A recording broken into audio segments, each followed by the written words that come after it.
All right, here we go. Here we go. A special edition of the post game show.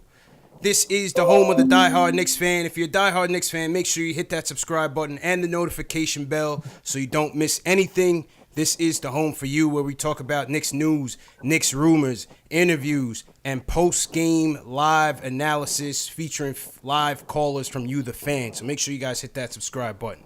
CP from Knicks Fan TV. My man Jay Ellis from the Nick of Time Show. Special guest with us today. He was a member of the New York Knicks for 5 seasons.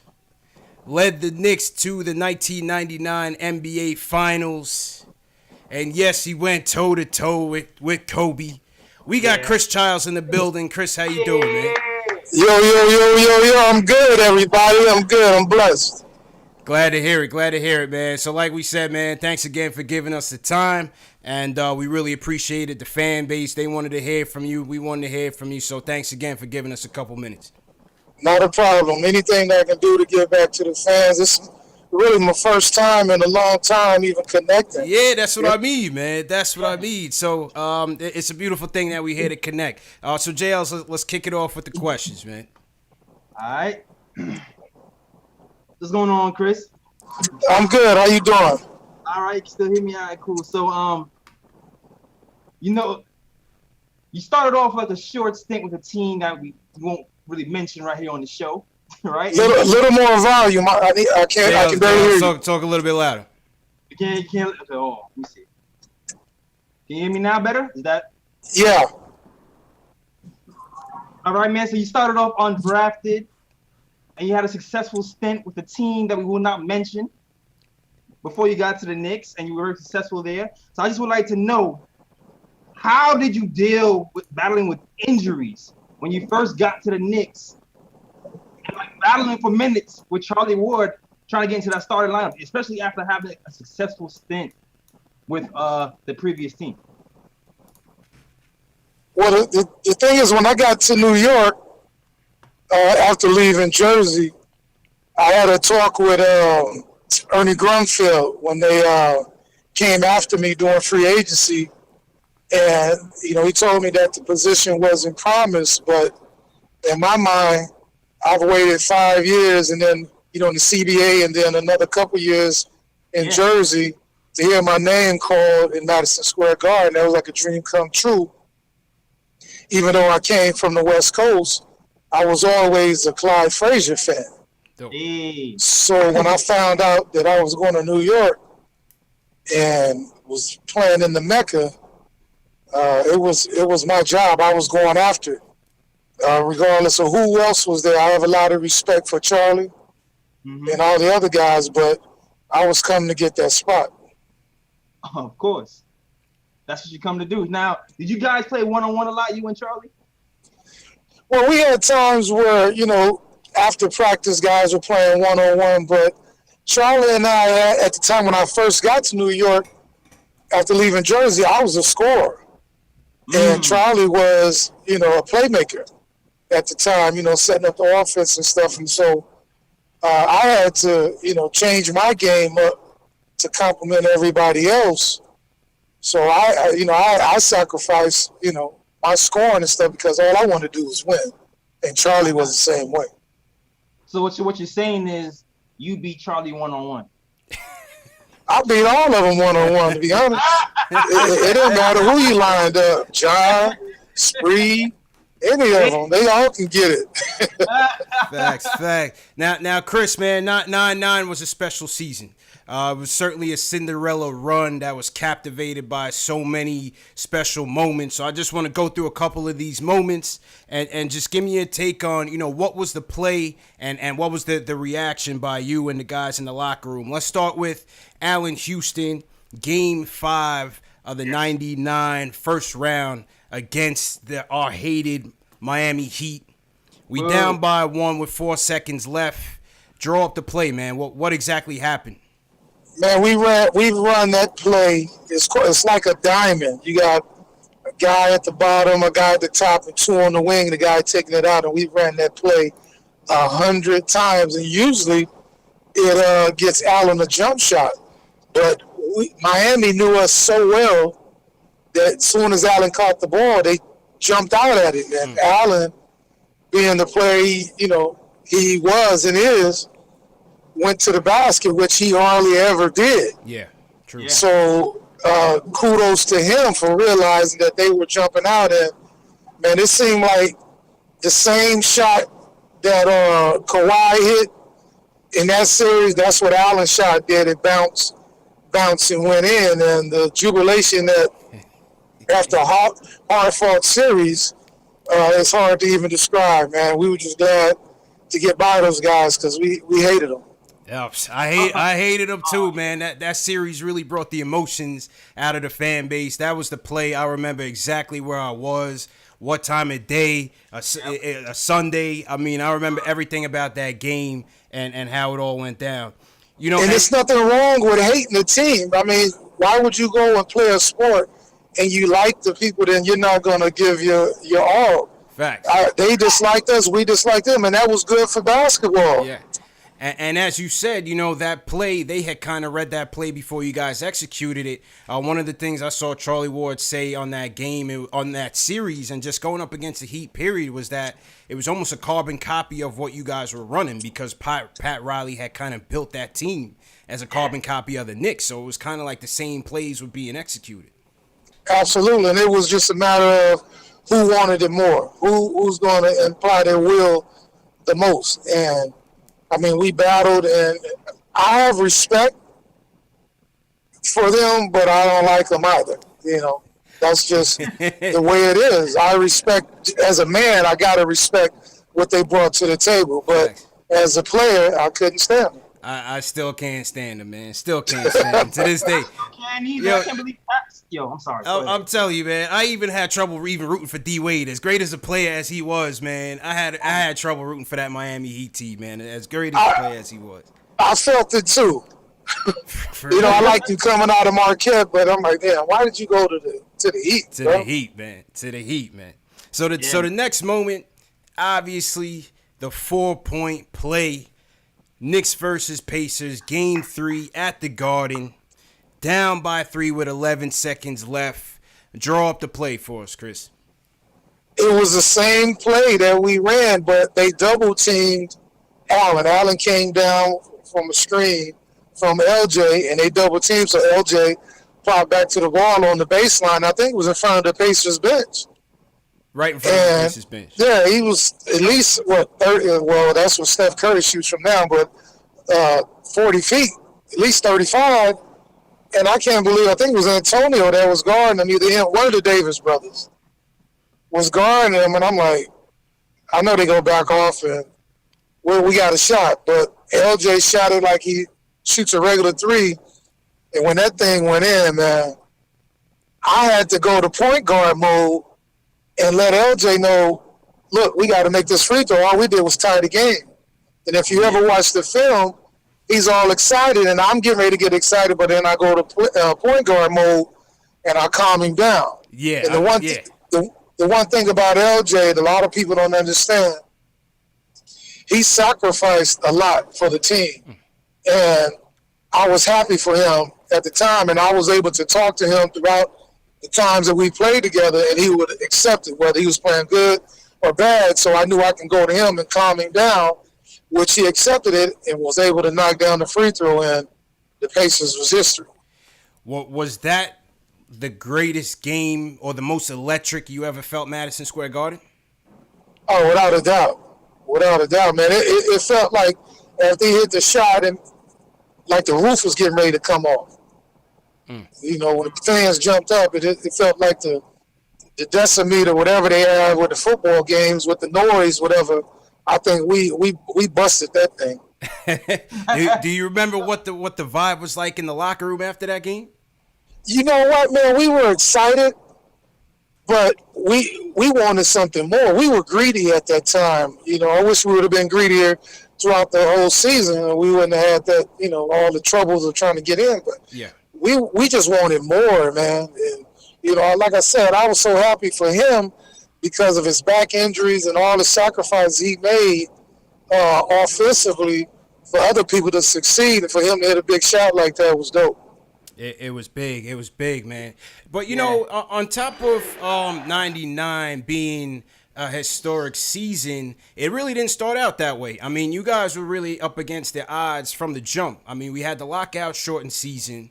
We had two major trades, two major pillars of that team of the 90s Knicks were gone. We traded John Starks for Latrell Sprewell. We also traded Charles Oakley for Marcus Camby.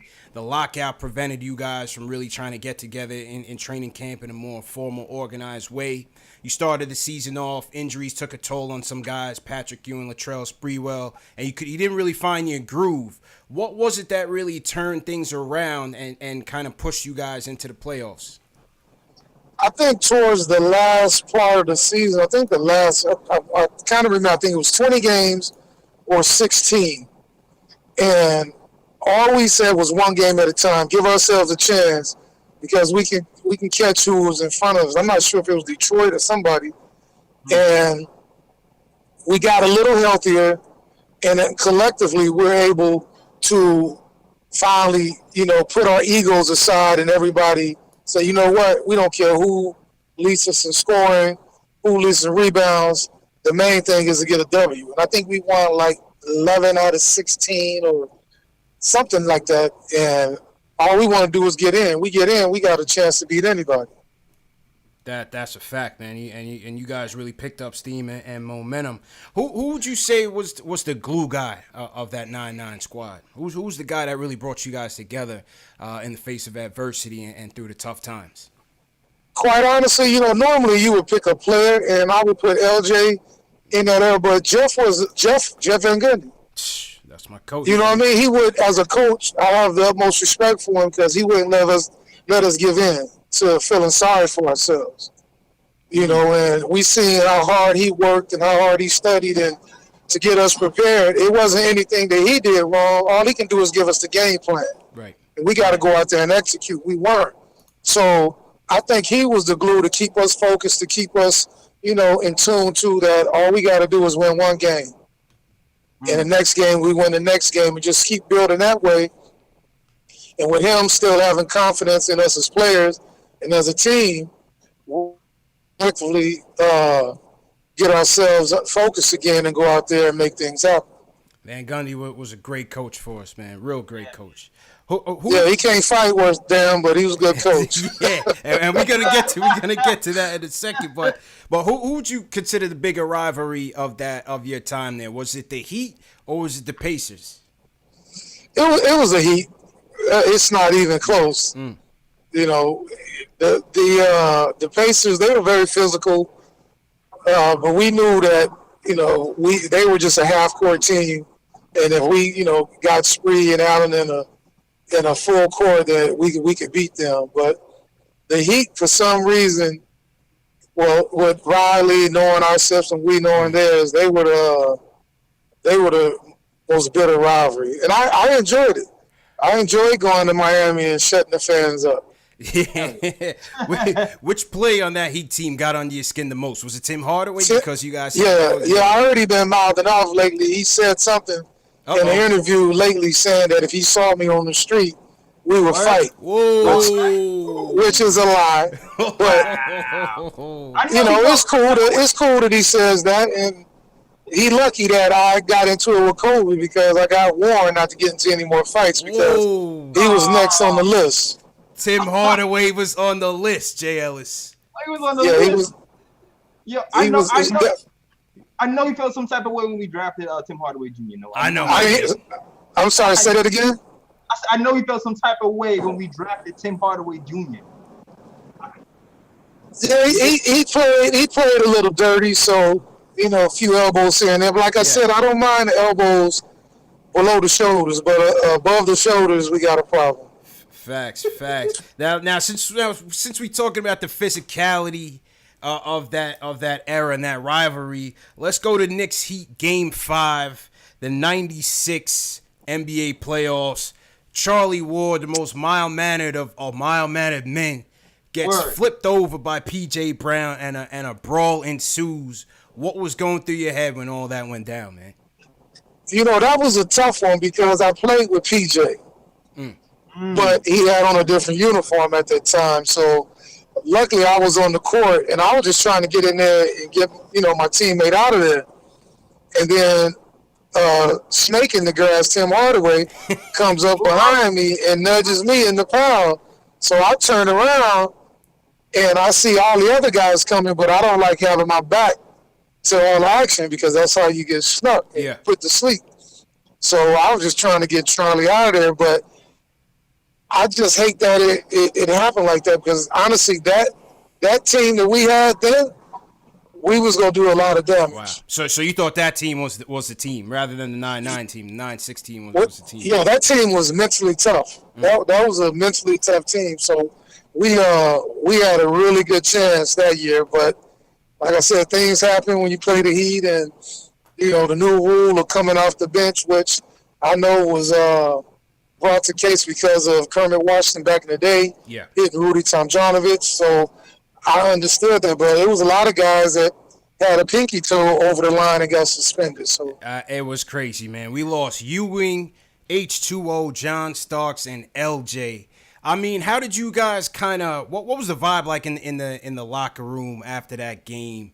After that whole thing went down, we were disappointed, but the mental toughness of that game was next man up, and. My mindset, I was trying to go out there and get 40. Because I was like, well, I got to score more, and which I did in the first half. The second half, it didn't go that way like I wanted it to, but we were just mentally tough, and they just had a little more talent on the court than we did, and I think we ran out of gas. Yeah, unfortunately, man, we would end up going to lose Game 6 and Game 7, but as you said, Game 6, I believe you had a great game, 20 points and 9 assists. That was big. That was big, man. I'm still disappointed that we lost that series based on not having those guys for Game 6 and Game 7. But what? Right? Yeah, we wasn't at full strength, and if we would have won, it would have been a blessing, and it would have been kudos to everybody else that had to step up. But to be honest, they just had more talent on the court at the time than we did. Facts.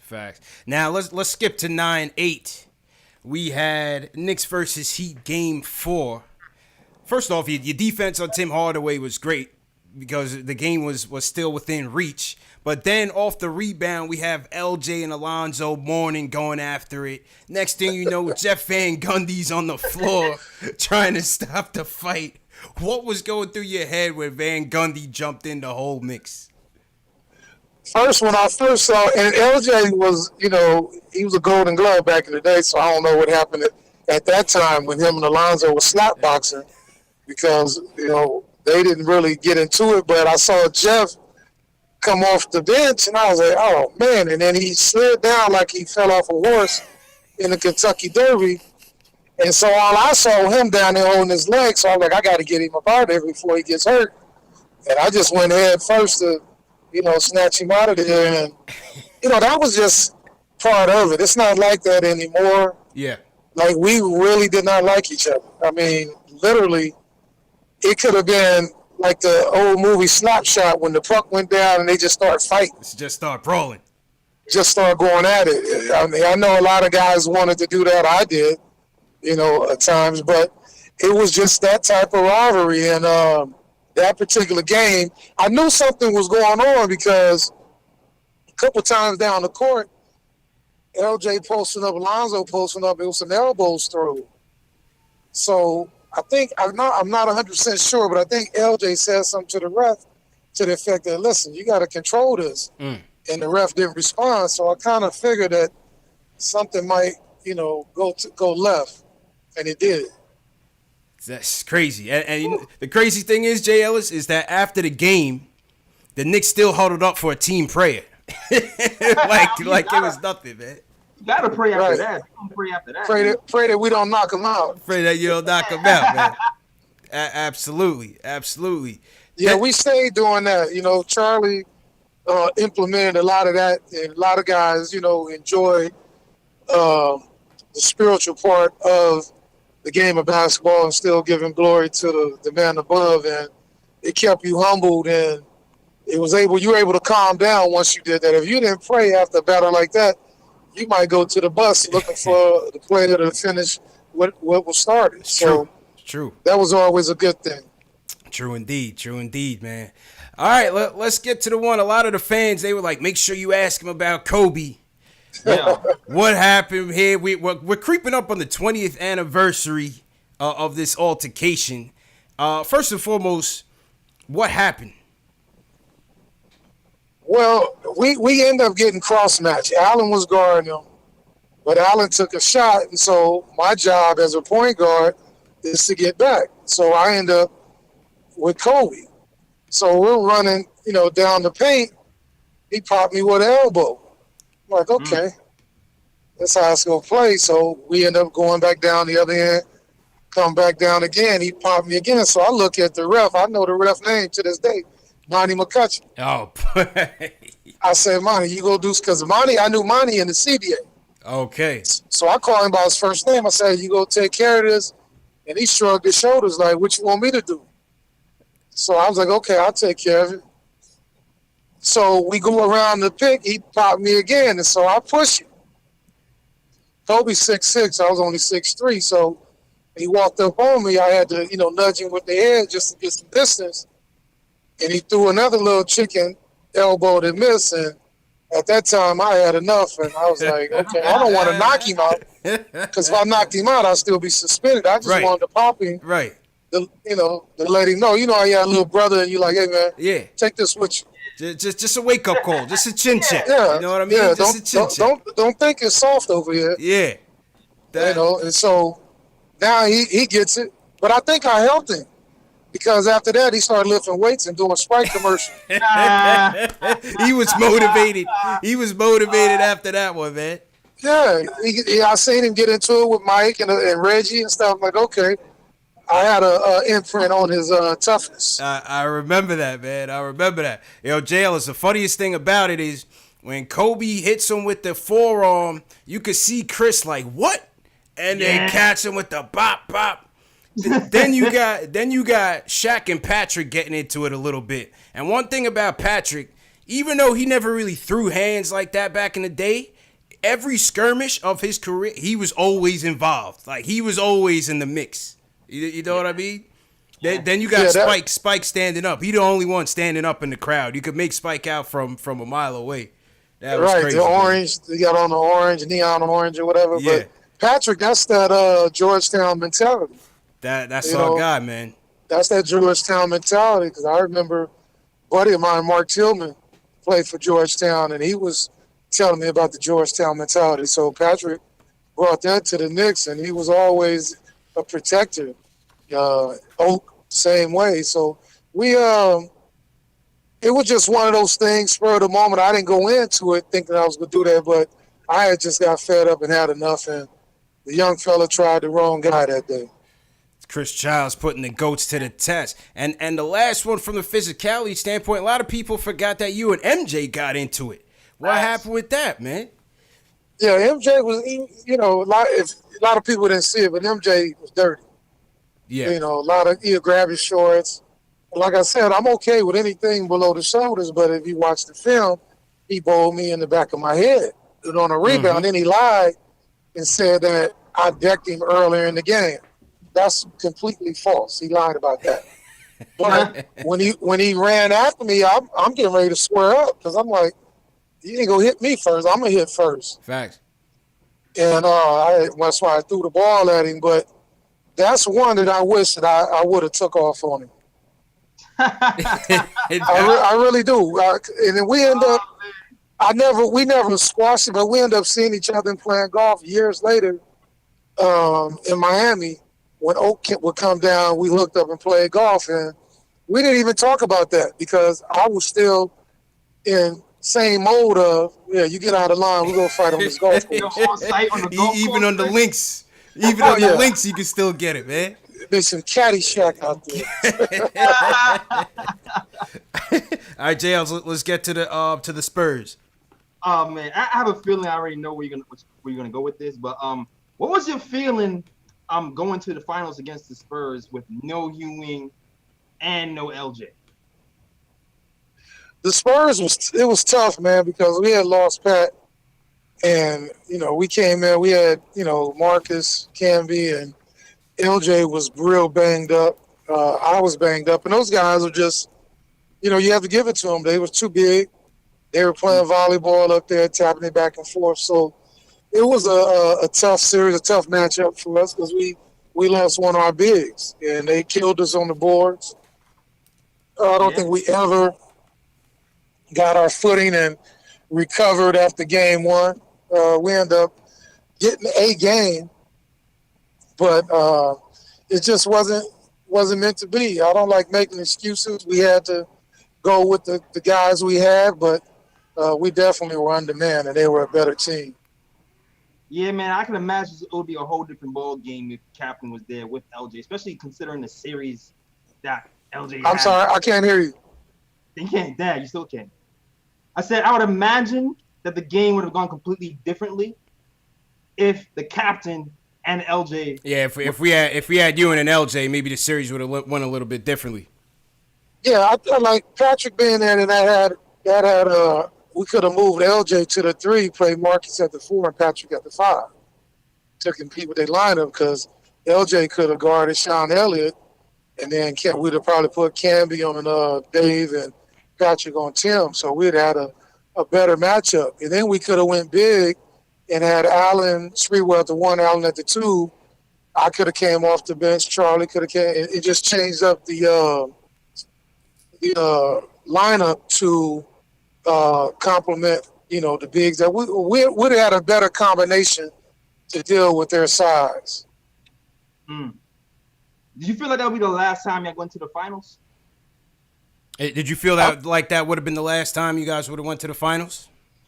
I didn't think it would have been because I think having those guys on the team for a full training camp and getting back, but they decided to go another route, and that was that last run. Hopefully they can bounce back and get some guys in there that are willing to sacrifice their own personal goals for the team goal.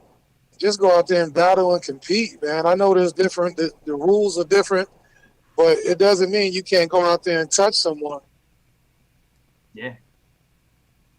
Now, so how long did it take you to get over that loss? Do you still think about it, or? How long does it what? How long did it take for you to get over that championship loss to the Spurs? You know what? I'm still not really over it. I deal with it, making it there because, they remember, only the people that are true basketball fans remember who takes second. They just remember who take first. But true story, after that season, I left and went on vacation, and I went to Hawaii. I was getting married, and I go to the golf course to play golf, and I come out the clubhouse. Who's walking in? David Robinson. Oh, wow. And we just lose to these guys, and he's like, "Hey, can I join you?"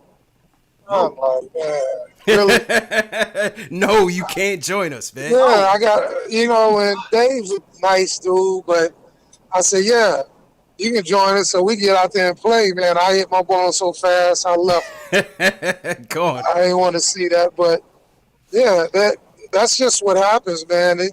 You never fully get over it. You just accept it that, you didn't make it happen that year. It's tough, man. It's tough. So now, in the middle of the 2001 season at the trade deadline, you get traded to the Raptors. What did that feel like? You gave 5 solid seasons to the Knicks, went to the finals with that team in '99. What happened in that day? How did you find out you were traded, and how did you feel about that? Man, I was hurt. I was crushed, to be honest, because the deadline was at midnight. I was in Hackensack, New Jersey at Celebrities, a barbershop that Derek Coleman owned. I used to get my hair cut by my man Ali. And I was in the chair because it was late. I said, let me go. It was a blizzard, I think, too. It was snowing real bad. And I went up there, to hang out, talk, whatever. It was 11:59. I was in the barber chair and got the call that I was traded to Toronto. Damn. 60 more seconds, I would have still been a Knick. Damn. That's crazy. That's So heartbreaking. I was crushed, man. At the So, buzzer. you know, I was like, okay, until I got to the city, to Toronto, and I was like, oh, okay. Yes, the Caravana is going down Yeah, now. That's right. That's right, man. The Caravana vibes is always good, man. Yeah, shout out to T.O.T. Dot. Yeah, Of they're doing course. things there. Of course, of But course. I'm a Knick, man, Yeah. and then we end up having to play those guys. Right. And so I had mixed emotions about that, but I'm on a different team now, so I got to give them the blues. But it was hard seeing those guys on that bench, seeing them shoot around because they shoot around and we come in, so we cross paths and give the hugs and handshakes and whatnot. So, but Oak was like, man, we ain't shaking nobody's hand, man. We ain't, we ain't doing none of that. So, I shook a few hands, man. Don't be mad. I'll talk to you tomorrow. Oh man, that's crazy, man. Who would you say was the top 3 point guards? You faced it, there was a lot of solid point guards, a lot of Hall of Fame point guards in the 90s. You had John Stockton, you had the Glove, Gary Payton, the Hardaways, Tim Hardaway, Penny Hardaway, you had Jason Kidd. I mean, you even had guys like Terrell Brandon, who was a nice player. In his man. prime. Who would you say is your top 3, the toughest that you ever had to face? That's very hard to say, man. But let me give a shout out to Gary Payton. We getting ready to be in-laws. My son is getting ready to marry his daughter. Oh, get out of here! Oh, wow, that's crazy. Yeah. Nice. So that's my brother, my in-law. So shout out Gary. You in the top 4. I can't. Yeah, you in the top 3. But anyway, that has to be the gulliest grandfathers ever. Yeah, right. Yeah, so we both 50, so we go play some half court 1-on-1. Okay. But man, people don't give him that credit, man. You AI, but AI was a 1 and a 2. Yeah. So but like you said, Terrell Brandon was tough, man.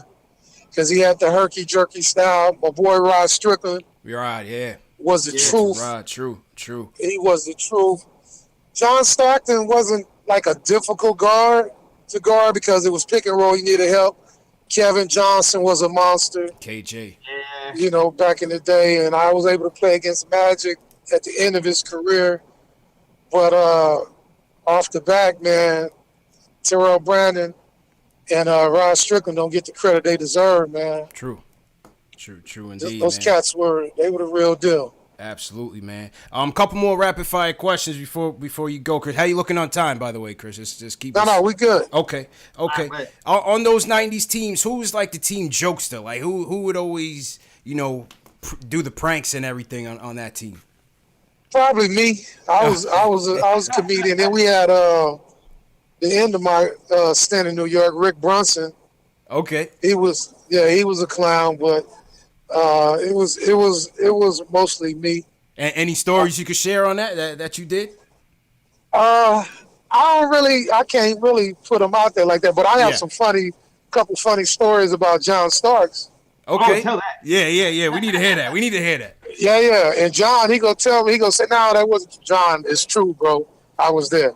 So we used to go to dinner together, me, John, Patrick, and Oak and LJ when we got into town. So we used to go to, when we went to Cleveland, there was a mall and a Ruth Chris. That was our favorite restaurant.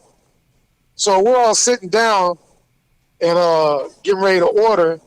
And John was like, yeah, man, I think I'm going to have the lobster. So the guy came and, bring us the menus. And he said, yeah, hey, I want the lobster, but I want my lobster off the bone. And I'm like, you want your lobster off the bone? The lobster don't have a bone, John. Yeah, right. It has a shell, right? So then a little kid comes up and says, oh, Mr. Starks, you're my favorite player. Can I please have your autograph? John's like, yeah, kid, no problem. I'll give you your autograph, give me a pen. He was like, what's your name? He said, my name is Mark, and I spell it with a C. So John spelled his name C-A-R-K, Clark, instead of M-A-R-C. So just off the dome, those are two of the ones that really stand out. That's funny, man. And we hoping to get John on the show, so we definitely gonna bring that up with him too. Yeah, bring it up to him, but he go deny it. But I promise you, I didn't make that up. It's definitely true. Absolutely, man. Who was the best trash talker on that team? I would have to think you and John would have to be up there. But who was the best trash talker? Me, John. Well, you know Oak. Yeah, Oak of course. Yeah. Oak talked a lot of trash. LJ didn't really talk a lot of trash unless it was brought to him. But probably me, Starks, and Oak. Okay. And Herb Williams used to talk trash in practice. What? Okay. You're lying. Yeah, Herb. We call Herb School. School used to talk a lot of trash in practice. That's funny, man. Talk about, man, if y'all didn't get y'all sleep last night, y'all went out. Y'all better not guard me. That boy Herb was a long tenured Knick, man, even after his playing days. Shout out to Herb, man. I bumped into Herb in Atlanta. Guy. Yeah, real nice guy, man. I bumped into him in Atlanta maybe a couple years back, and he was just chilling. So shout out to him. Yeah, he's solid guy. One of the most humble guys that ever played the game, man. He's a friend. We golfed a lot. That's what's up, man. So let's take it to present day as we round out this interview. We talked a lot about the old guys, a lot of our heroes. Obviously, you are aware of the Oakley situation that happened at MSG. Real black eye for the organization. You had came out on behalf of Oak and kind of taking his side and kind of through the media. You said, if you were there, you probably would have helped him. You would have helped him out in the fray. What's your relationship like with the team right now? I know they had a celebration of that '99 team. Yeah. Were you called? Were you not called? Like what happened with that? Honestly, I have no idea why they didn't call. It was some rumbles that a few guys were saying that I asked for something, which I didn't because I had no idea. I think it had a lot to do with me coming out and in support of Oakley. I'm the type of guy, whether it's my kids, my friends, my teammates, I'm with you, good, bad, or indifferent. You know what I'm saying? Right, wrong, or indifferent, doesn't matter. I'm your teammate. So when I saw that happen, I went into teammate mode and made the comment, if I was there, I probably went to jail. They would have kicked me out too because I'm going to support my teammate. It could have been Oak, Patrick. Yeah. It could have been the ball, Mike. It could have been the equipment manager, Mike Moore. Anybody that represent the Knicks, it could have been y'all. You know what I mean? Because one thing, we're a family. The Knicks is a family. Win, lose, whatever. So when I saw that, I went to teammate mode and that's my man. I got you. And it was heartbreaking to see, not to see a lot of other guys come to his defense. And it's kind of put a sour taste in, people's mouth because of that. Will we get over it? Hopefully. Will the Knicks get over it? I truly hope so because Oak has done so much for the team and the city. He was the heart and soul of every team he's ever played for. Yeah. So that says a lot about your character as a man. Yeah. So where we stand now, I have nothing against the Knicks organization. I talk to Steve Mills and John Starks all the time just to check in, how y'all doing, what's going on. And I'm going to always support the Knicks. Even though I got traded, it doesn't matter. That's where the legacy of Chris Childs started. So I'm going to always support the Knicks. Right. But as far as where we are today at this time, I have no idea. I still care and love everybody, wish them the best, but we have yet to come to any kind of justification why I wasn't invited. As a player that gave his all, and as a man, should have been there. Was I hurt? Absolutely. Yeah. Because it wasn't for me. It was more so for my kids. It was for the fans. Right. I haven't been back to New York to see people, the fans, and to interact. So it was more so a disappointment for them than myself. True indeed, man, and you definitely deserve your ovation, your flowers from the Garden faithful. Hopefully, today's show will bring us closer to that moment, and hopefully, one of these days, the relationship will be repaired and restored, man, because we definitely I'll don't come. want to see I'll come to a game anyway, and I'll bring my own flowers. I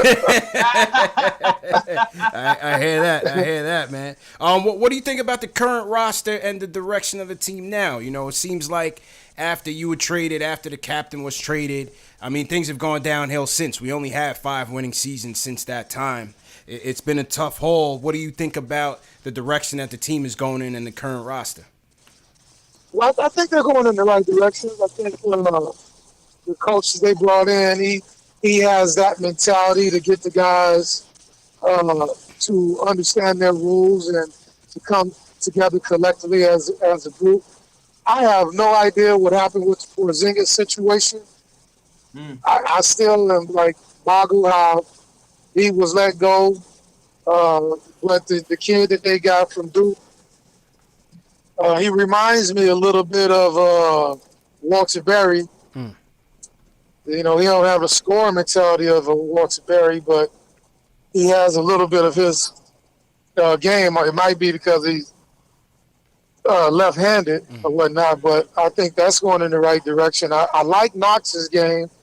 Okay. I think he needs to, mix it up, not just be a three-point shooter, but, a driver, a creator, and things of that nature. And I saw a few guys in the summer league that look like they can, play. And then all Smith has to do is start studying the point guard position because he's more of a combo guard and a scorer, and that's fine.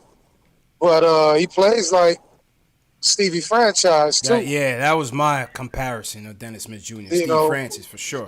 They play the same, and Stevie was a combo guard, and they play similar styles. But if Stevie would have studied the point guard position of how to be a point guard, how to direct and get people in position, because you can always get your points as a point guard because you have the ball.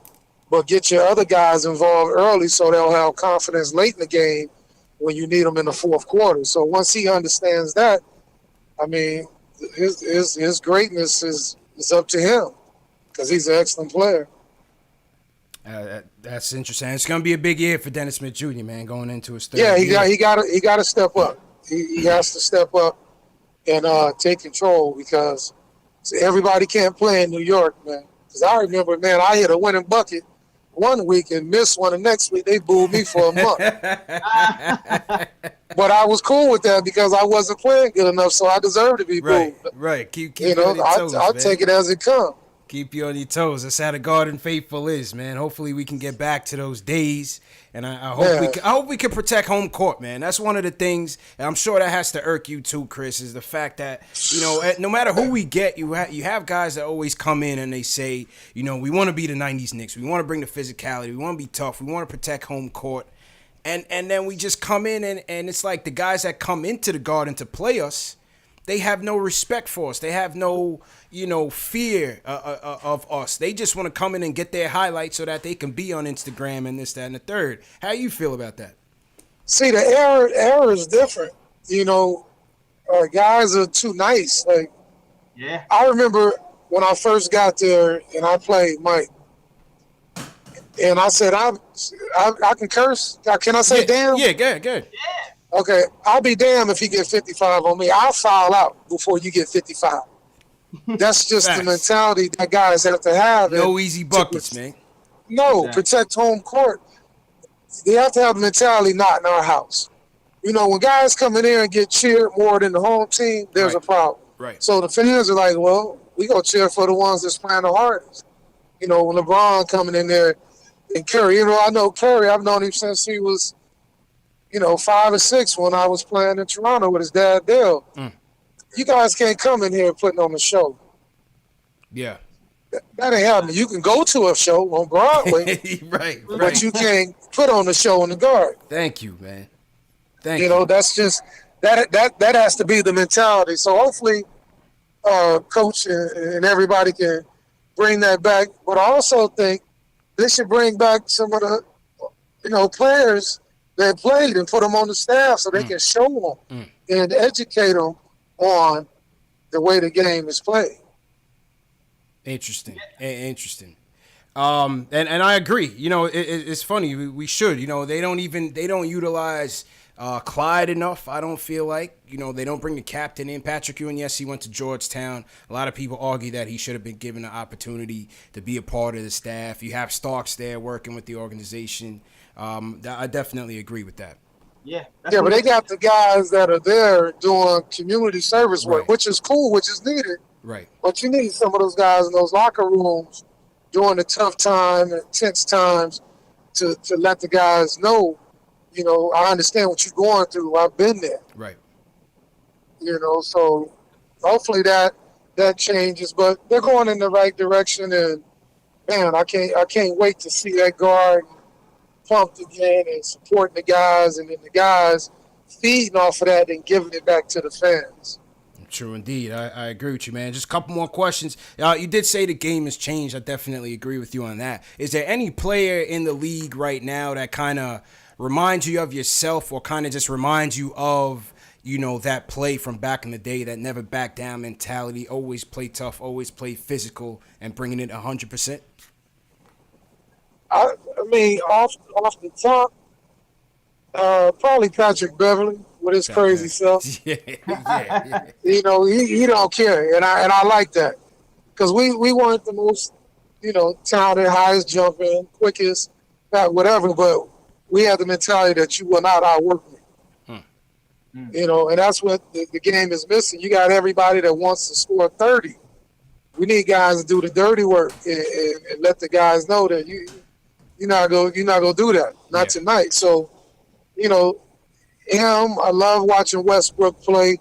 I saw him in college and knew that he was gonna come to the league and cause havoc because of his intensity. I like the kid out of Utah, Mitchell. Spider. Yep. Yeah, he comes and gets busy. I like the European kid at Dallas. Luka Doncic. He come out there like, okay, I'm giving you buckets. There's a lot of good young talent out there right now that can play the game, but the superstars are the superstars. What makes the team are the other pieces of the puzzle. Right. Supporting cast. So those guys that are the 6th, 7th, and 8th man, 9th, and 10th man, those guys are the key. But if they're thinking they can come in and score 20, they got guys, they pay a lot of money to do that. Yeah. True indeed, man. Well said. Final 2 questions, Chris. And once again, man, we appreciate you for coming on with us. For the young kids out there that, they grew up after this era, they never saw you play. How would you want to be remembered? If a young kid came up to somebody on the streets and said, who was Chris Childs, what would you want that person to say? That he was a guy that persevered through a lot of ups and downs, through coming through the CBA. But when he got to the league, he left it on the floor every night. You didn't get cheated when you came to see him play. That's all that matters. My peers knew what I brought to the table every night. I remember Chauncey Billups telling me, man, I was hurt. He said, man, I wish you were playing tonight because you pushed me. As a player, that's all you care about and want to hear, especially a guy like myself, because that's what I prided myself on. I didn't cheat you in practice. I didn't cheat you into the game. I earned my check every night. And I gave the fans what they came to see, to pay their tickets, to watch guys that are professionals leave it out there on the floor. So that's all I ever want to be remembered as. Well said, man. Well said. And finally, what's your message to the fans out there? What's Chris Childs' message to the fans? My message to the fans, NBA fans, New York fans, is just continue to support these guys. It's not easy. Knicks fans, you guys have been beyond patient with guys that played before, the guys that are playing now. Continue to support. To the players that's playing now, don't cheat the fans. They're the ones that make us who we are. And I love each and every one of y'all. And I appreciate you guys doing what you're doing. We need more of this, because there's so much negativity out in the world. all I'm about is positivity these days. But if they get out of line, these things are still licensed to give you the business. There it Even is, at man. 51. There it is. There it is, man. And now, Chris, you said you going to the Boise State, Florida State game. Or did you call Charlie, or you just think I didn't get. I tried to get a hold of him, but I was there. We left before the game was over to try to beat traffic because we got a hurricane coming. So I got to get home and take care of stuff. But yeah, I made it down there, man. It was good to see the guys and interact with the college kids, man. And I just wanted to make sure that I was available at 4:00, to talk to you guys. But let me say one more thing before we go. Mm-hmm. Carmelo Anthony should be in the league, man. I was going to ask you that in the interest of time, but yeah, go ahead. What's your thoughts on Melo not being in the league right now? It's sad, man, that out of all the players in the league, that he's not good enough to be on the roster. Carmelo's done a lot for the game of basketball. He can still go out there and give you 20. Give him a shot. You can't go wrong. He knows how to play the game. He's a veteran. They say that he's blackballed or whatever. I don't know, but I know there's something going on that he's not in the league. He didn't fit. I don't think Houston gave him a fair shake when he was there because, a lot of times you think guys are your friend, but there's guys out there that want your position too. So be careful of who you think are your friends when you play in this game because every roster spot is open towards the end of your career. So if D-Wade can play and finish up at Miami, Knicks bring him back. Give him his curtain call because he deserves it, man. And I think he'll do a lot for the younger guys, too, because now he's willing to teach. And I think Knox a benefit for having Carmelo there. Interesting. We definitely agree with you on that, man. Carmelo should definitely be back in the league. I don't know what it is, but hopefully he'll be able to take his curtain call. Whether it's with I like to see him with a contender. I like to see him try to get a ring. I'm not sure what's taking LeBron so long to pick up the phone, but hopefully it works out. Like I said, friends and whatnot, and we don't know which way that organization is going, who's runs and who's doing what. Magic left, Genie, the other new GM they brought in, and then LeBron. LeBron has a lot of say with every team he plays for, so I don't know. Hopefully they get him down there because he definitely deserves to be in the league, and I don't think he's being treated fairly at all. Facts, man. I agree with you, man. Well, Chris, hopefully we could do this again. Make sure you catch the replay when you get home. We had a real dope setup here for you. The fan base is in here commenting. We took a trip down memory lane. It was something, you gave us a lot of memories that we'll never forget, man. Obviously, we never accomplished our goals all the way. But as you said, you left it all out there on the line. You gave us our money's worth and blood, sweat, and tears, man. You gave it all to the Knicks and to the Knicks fan base. So like I said, man, we definitely appreciate it. Hey, my pleasure, man. Anytime if there's anything you guys need from me in the future, don't hesitate to reach out and get John on there so he can try to lie about that story. yeah, we're going to try, man. I got facts. You don't want me to pull out the receipt. We're going to try, man. Chris, enjoy the weekend. Drive safely back home and be safe in the hurricane, man. All right, fellas. Blessings, man. Bless up, man. Thanks again, man. All right. One love. Oh, man. Wow, that was so good. Give it up for Chris Childs, man. Give it up for Chris Childs, man. Everybody in the chat, put a number 1 up for Chris Childs, man. Please. Come on, man. I just want my mic work. Yeah, man. I had to. It's all good, man. I know you had to take over. My mic's not working. Yeah. Come on, man. Come on. Put a 1 up for Chris Childs, man. That was a great interview, man. Great interview, man. That was really good. That was really good.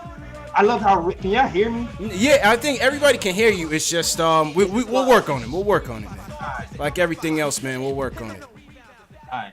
We'll work on it, man. Yeah, I just like how genuine and real he was. Yeah. And I feel like his spirit is still in that 90s. I don't give a attitude, but I'm still gonna rock with you to the wheels fall off, man. I love that energy, man. I love it. I loved it, man. I loved it. I mean, yo, he dropped some gems, man. Some gems. God, I mean, so much. yo, I wrote down so much, man. LJ. He said LJ was the glue guy. He said LJ sacrificed a lot. He had a lot to say about Jeff Van Gundy, really helping the guys turn it around in the 9-9 season. Tim Hardaway. He said Tim could have caught the 1-2s a couple times. He said he spared him, J. Ellis. He spared him. Spared your life. He spared Tim Only Hardaway. because he caught a case before and he didn't want to catch another one. Facts. Oh man, that was great. Against MJ, he said when he went up against MJ, he said he saw him again on the court with Oak on the links on the golf course with Oak. He said, "Don't get it confused, man. You can still get it, man. You never got over that game, bro." Still got it, man. He said he called him a liar too. He's like, he lied. Yeah, he did. And you know what the funny thing is? He didn't mention it, but MJ put his finger in his face, man. So that could have got real ugly. So now I see why he really wanted to go after him. Yeah, and I'm surprised because even when he was talking about the Kobe incident, he said, "I just want to tackle him." So he purposely aimed for his neck, CP. Yeah, purposely. Purposely for his neck, so he didn't. He spared him. This is what it takes to just hit the neck, 1-2, get out of there. And if you look at the video, he looked like a trained killer. Like the way he squared up, feet step planted on the ground, 1-2, bob weave. Yeah. I was like, yeah, that's not. He was in the pocket. He was in the pocket. Yeah, he was in the pocket. Yeah. Yeah, that wasn't his first time. It wasn't his first rodeo. That was a seasoned vet. Yeah. Punching him twice in the neck. Right in the pocket, man. He had Shaq right behind him, didn't even phase him. It's like, hey, Shaq don't want this work. Didn't even phase him. Shaq don't want this work. Pat wow. What man. a interview, man. He likes RJ. He has some good things to say about Knox. He says he needs to mix it up a little bit. Yeah. On the Melo front, he thinks Melo could help Knox, which was interesting. He thinks he wants to see Melo back on the Knicks. Seemed like that's how he was handling it. I feel you. I know Melo definitely needs to be in the league. It's still kind of crazy that he's not. Yeah. I still feel like this roster, the way it's constructed, it'll be weird to have Melo on the Knicks. Yeah. Maybe next season, hopefully it'd be a better. Who knows? Right. Who knows? Like more roles defined. You know, we're not gonna need as much help. Some guys might not be here next season. Maybe there'll be a chance for that. Yeah. Who knows? I want to see Melo though on the Clippers or something. I gotta see Melo on the team, man. Come on, man. This is Carmelo Anthony, man. Stop it, man.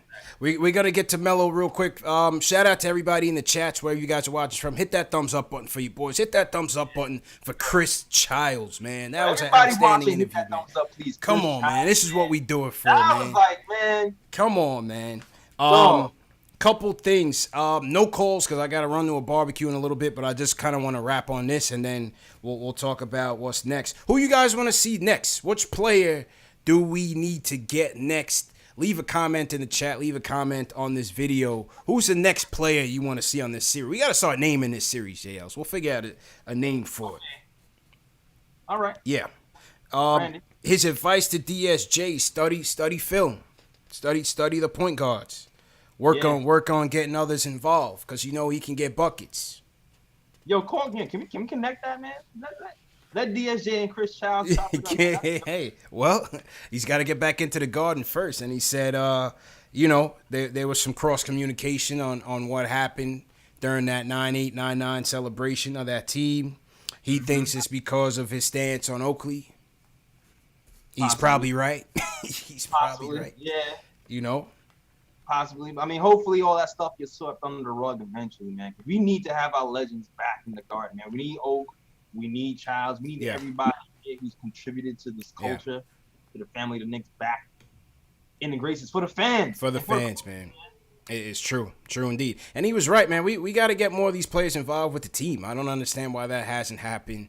I know Starks, for one, did say he doesn't want any parts with coaching. He did say that. Yeah, I did hear him directly from his mouth. He said that.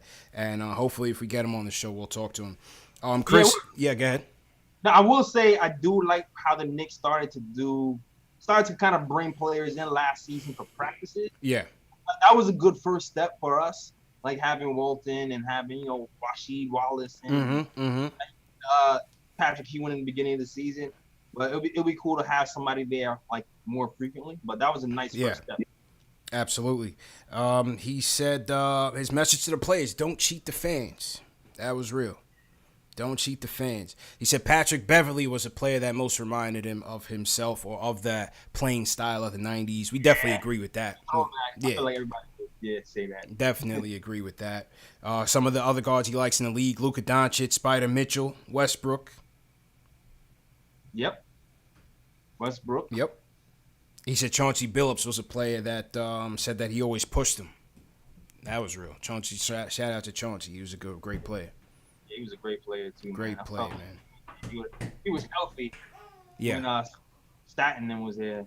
Another level easy. Would have been a different story. Man. Knicks Heat rivalries. He said the Heat was by far the bigger rival of the two. I definitely agree with that. The whole Riley's undertones and the storylines. I mean, it got us. Yeah, I was telling you, it got us emotionally involved in it. Yeah, man. Like, you know, to this day, I still can't. I can't respect Miami Heat to this day. I just see Trader every time I look at the Heat. I'm telling you, to this day, I cannot respect it, man. I cannot respect it, man. I feel you. Crazy, man. And it's crazy because when he came here, I feel like he came here after Pat Riley left. He did. Mm-hmm. And he still kind of felt the heat from the past players over here. Yeah. Who had that, yep. You know, like don't like him. Bye. They immersed themselves in the rivalry. It was crazy. Yeah. Crazy, man. Wow. Shout out to everybody in the chat watching once again. I showed you guys a picture of Chris rocking the Kobe shirt. I'm also wearing it myself. Shout out my guy Tuck, man. My guy Tuck sent me the shirt in my lifetime tees. A lot of you guys in the chat said you had liked the tees. My guy Tuck sent me the link. It's in my video description. Hit the link in the video description to get your tees, and that's courtesy of In My Lifetime. They sent it to Chris. Chris is endorsing it. He loved it, and he took a picture of it and threw it up on his gram. So the link is in the video description below. If you want the t-shirt, you can get yours today. Shout out to Tuck and In My Lifetime tees. Somebody said they want Charlie Ward on. Charlie Ward? Okay. I see a lot of Starks. I did see Eddie Curry and Jerome James. TM, thanks for posting the link. TMs did post the link to the shirt, so appreciate that. That was great, man. I'm still buzzing off that interview, man. That was great. That was amazing. Yeah. I was watching it like, wow, this is happening. Yeah. And in all fairness, bro, and to you guys watching, the original interview was intended to be a video interview. This is why I'm showing you guys the screen that we have set up. The middle screen was meant to be Chris on video. But he hit me up last night, said he was going to be traveling on the road. So you always got to adjust when you're doing these things live, like I always say. So we did it audio, and I think it came out great. I mean, you guys in the chat, let us know what you think, and let us know after this live stream goes off. Yeah, it was a good compromise.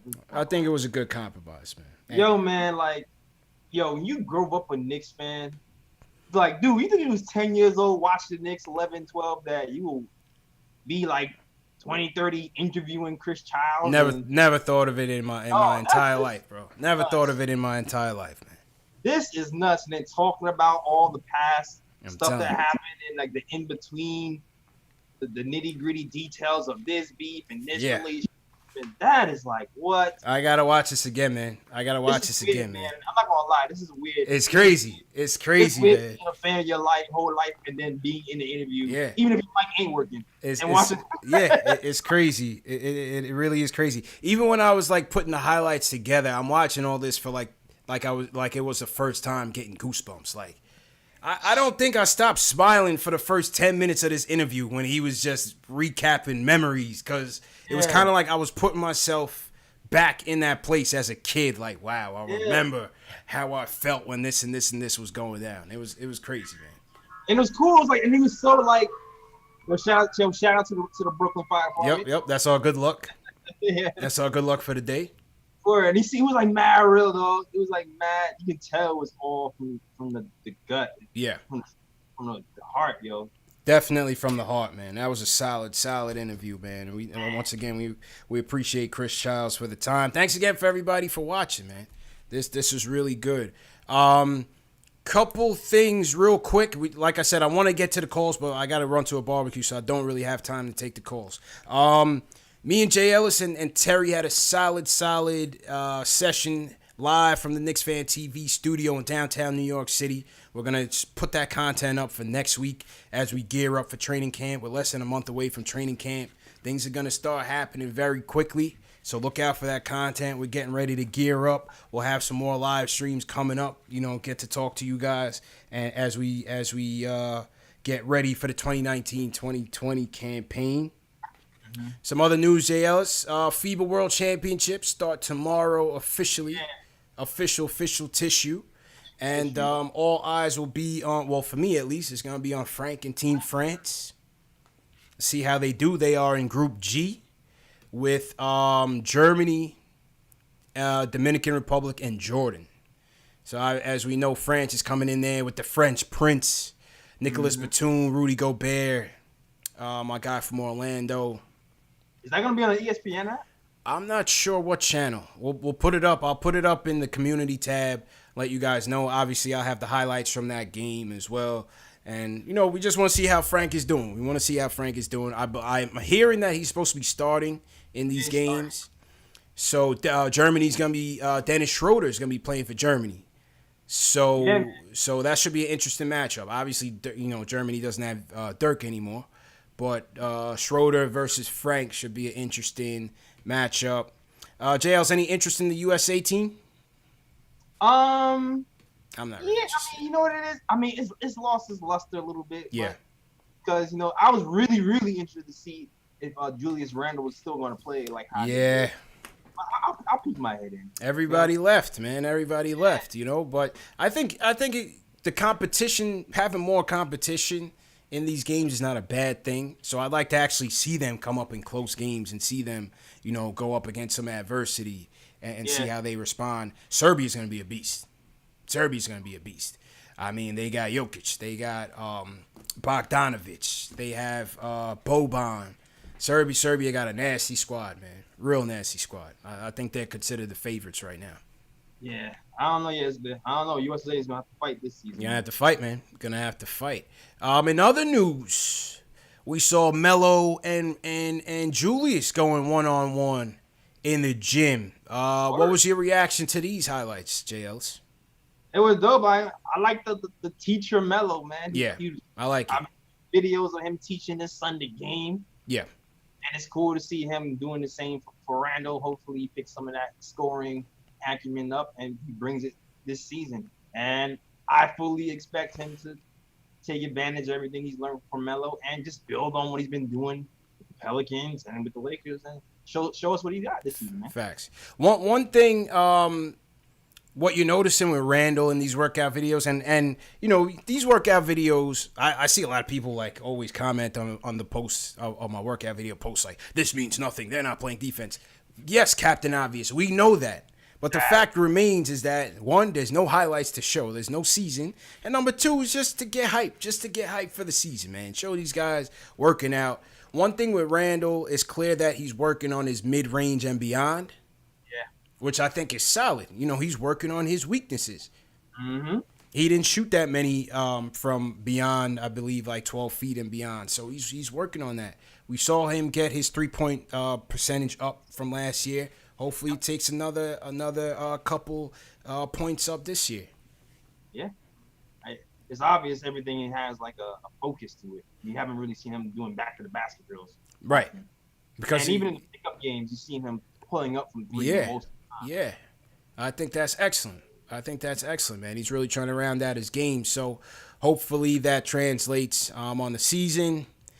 Listen, man, I'm still Team Melo. Kind of watching this kind of got me kind of sentimental, too, man. It was like, damn. It did, man. Didn't it? Definitely. It did.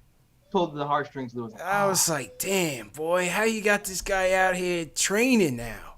Yeah. Like he's a trainer. He's more than a trainer. It's dope that he's a trainer. They turned him into the trainer. You can still put him up. But I also appreciate that I also appreciate that he's just running with the team in general, man. Yeah, I like You know, that. this is what we caught on film, but I imagine that he kind of worked out with a bunch of those guys, and not just random. I agree, man. I agree. So, the melodrama continues. We'll see what happens, man. But JLs, let's get out of here. Go ahead and sign off. Oh man, I see you. Allen Houston will be the last of my favorite player. Yeah. Allen, yeah, man. So yeah, man. So shout out to shout out Chris Child, man.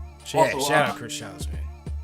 My show is on a hiatus. We will be back in mid October, late September-ish. So stay tuned for that. It's the Nick of Time Show on SoundCloud.com/Nick of Time Show.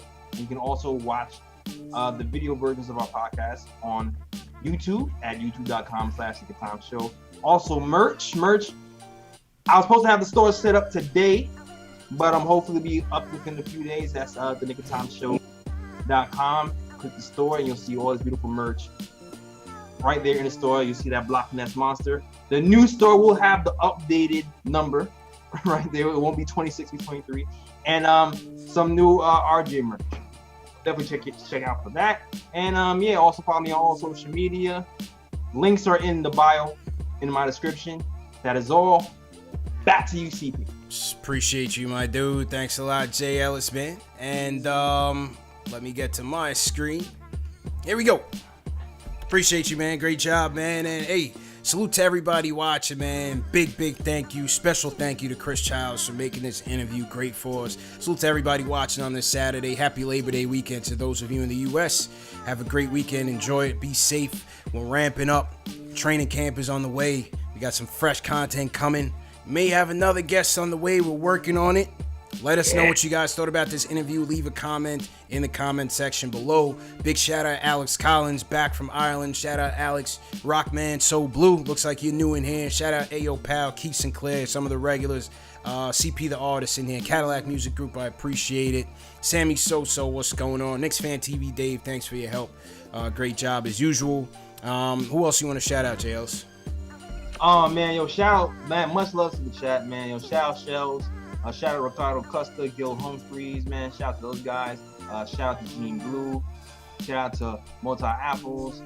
Shout out to the whole chat. Teddy. State of New York, man, always gonna be out. Edward Sterling. Go ahead, man. Sorry, TM. No, go ahead. I was just going in and out like Styles P and Jadakiss. You know what I mean?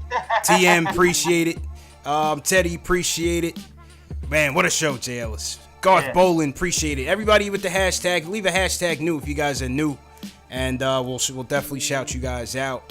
Thanks again for everybody for joining us. Man, what a day. Danny Girl back in here. What's up, Danny Girl? We see Danny's in here. Danny's in here. Alex Collins JL said, what is Labor Day anyway? It's a day to take off. It's a holiday where we don't gotta go to work. It means no work. That's why we cutting the show, man. But we'll be back, like I said, better than ever. Number one show for the fans, by the fans. Make sure you guys hit that subscribe button because this is the home for you.